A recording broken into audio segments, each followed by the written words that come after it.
রোনালদোর ফ্যান। এক, মুসলিম উম্মার প্রতি দরদ। রোনালদো সবসময় মুসলিম দেশগুলোর মানুষের পাশে দাঁড়িয়েছেন। সিরিয়া থেকে শুরু করে বিভিন্ন মুসলিম দেশে তিনি কোটি কোটি টাকা দান করেছেন। দুই, পরিচ্ছন্ন শরীর। সারা বিশ্বের বড় বড় স্টাররা স্টাইলের জন্য ট্যাটু করলেও রোনালদোর গায়ে কোনো ট্যাটু নেই, কারণ তিনি নিয়মিত রক্তদান করেন, আর ট্যাটু থাকলে রক্তদান করা কঠিন হয়ে যায়। মানুষের জীবন বাঁচানোই তার কাছে বড় স্টাইল। তিন, ফিলিস্তিনের পাশে থাকা।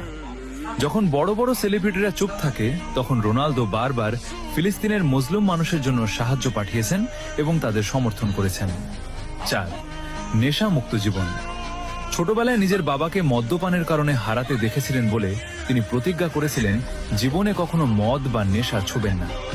আজ পর্যন্ত তিনি সেই কথা রেখেছেন। পাঁচ, কঠোর পরিশ্রম ও ত্যাগ। আপনার জন্য বাড়তি পয়েন্ট। তিনি কোনো সোনার চামচ মুখে দিয়ে জন্মাননি। অভাবের সংসার থেকে লড়াই করে আজ এই অবস্থানে এসেছেন। তার এই নেভার গিভ আপ মেন্টালিটি আমাদের মতো তরুণদের বড় হওয়ার স্বপ্ন দেখায়। ছয়, পারিবারিক মূল্যবোধ। তিনি তার মা এবং পরিবারের প্রতি যতটা অনুগত তা বর্তমান যুগে বিরল। একজন সফল মানুষ হওয়ার আগে তিনি একজন আদর্শ সন্তান। ভাই, বিশ্বকাপ তো অনেকেই জিতেছে, কিন্তু কোটি কোটি কোটি মানুষের ভালোবাসা আর দোয়া সবাই পায় না। ট্রফি ড্রয়িং রুমে থাকে, কিন্তু মানুষের জন্য করা কাজগুলো মানুষের হৃদয়ে থাকে।